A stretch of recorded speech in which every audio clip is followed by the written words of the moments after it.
Hello from Gardening at Douentza here in Ireland, and this is the 5th instalment in what I'm calling my project plant and catasetum update. Now, some of you may recall that this year I got into the business of growing catasetums for the first time, and it hasn't really turned out as expected. So let's go and see how the catasetums are doing.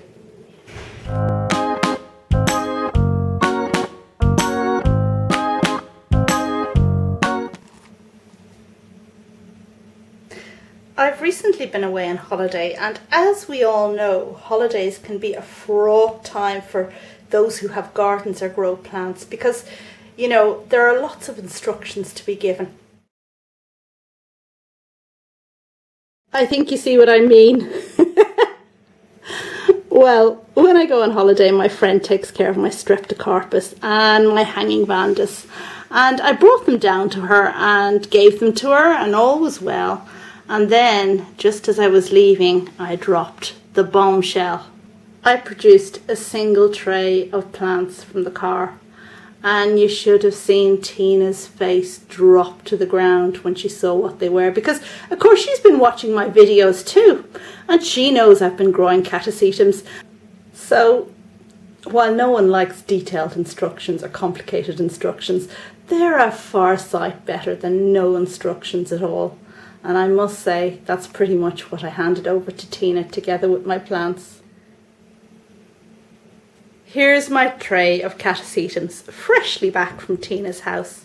And when I gave it to her, it came with the instructions of, whatever you do, don't water that one and don't water that one unless they put on enormous growth and have enormous roots coming out of the bottom.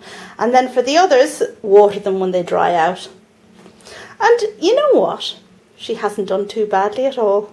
This plant here is the project plant, one that a few of us got together and all bought. Now it's a cross, a small catasetum cross, which is going to be, well, not exactly miniature, but quite small. And because it's a cross from seed, it means that each person should get slightly different flowers when eventually it does flower.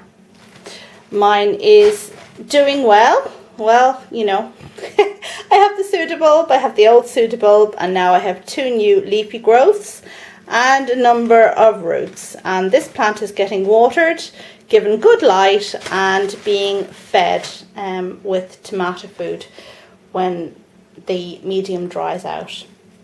I don't think there's going to be any danger in the near future of not keeping up with this plant's watering needs, because it's progressing slowly and steadily, but doing none of the massive growth that I'd expected. You see, I've potted it in rather a larger pot, and the reason for that was, they're all slightly over potted. The reason for that was that I knew I was going to go away on holiday, but by that stage I expected the plants to be big and bushy and for it to be difficult to keep up with their watering needs, so that I put them in a large pot with lots of sphagnum so that they'd retain a bit of moisture when they were watered and just cut down the workload. However, that hasn't really been an issue at all. Just giving you a bit of a run through of the different ones, and the one that's doing the best is this pileatum golden horizon. It has one decent sized growth. Now this is a flowering sized plant, so quite a small catasetum really. A bit wobbly in the pot, but it's doing well.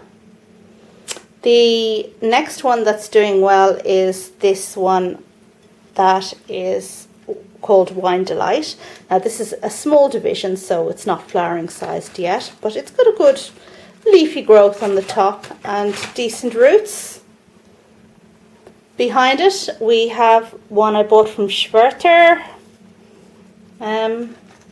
this spring, Catasetum Penang Jumbo Sweetheart, and this is not flower, it's a year off flowering size according to the website. It has a growth, 2 pseudobulbs, decent roots, and yeah, well, beside it we have the Cycnodes cross that I managed to rot earlier on, and I watered this one. I shouldn't, the new growth rotted off in here, I cut it off and it's produced a new growth. Now it at this stage is producing some very long roots, so it's time to start watering it, which I'm doing now. Of course, this plant is quite far behind at this stage in the game. It's the end of August and this is all it's done so far, so I really don't know what the long-term prognosis can be. On this side here we have the incurvum cross, which is of course not flowering size, 3 very small pseudobulbs that all came apart after winter dormancy. I think they're just 3 small seedlings in the same pot. No sign of growth. I think this one is just so dehydrated at this stage that it can't do anything sensible. And finally we have my Galeandra, which I didn't even give over to my friend to mind, and the reason for that was that it had started producing this black. See that there at the base of the pseudobulb? Now, this black is all over the base of the pseudobulb, so there was no cutting it out. So I presumed the plant was lost and just threw it to the back of the greenhouse, where it got no water for, well, 2 weeks when I was away, and then another week when I came back before I remembered it. And I went and I looked for it and I pulled it out and it was, oh my God, are you not dead yet? At this stage, the black has kind of dried up because I guess the plant is quite dehydrated. So I think if I start to water it again, it's going to go mushy and that's going to be the end of the plant. Really don't know what to do with this one. Should I perhaps just cut off the base? Could Galeandra come back from that? I have no idea. It wants to live though, that's for sure. I'm just not sure what I can do to help it along its way. And finally, I just want to compare my sad ass attempts at growing catasetums against this little seedling of a Fredclarkeara that was sent to me recently by Orchid Dude. And as you can see, this one came from sunny California, where it has benefited from the sunshine and the lack of rain over there. Look at it. It's such a healthy and lovely looking plant compared to mine. Oh well. I'm going to put these plants over on the windowsill over there now, where they get a lot of light. It's where they've been for the last couple of weeks while they were being minded, and it can only do them good. So there they all are back in position, and that brings me to the end of my 5th project plant and Catasetum update video, which I hope you found useful, and I hope you can derive some useful information for it to assist you if you're going to grow catasetums, especially in the temperate zone. Thanks very much for watching, and that's all for now. Bye!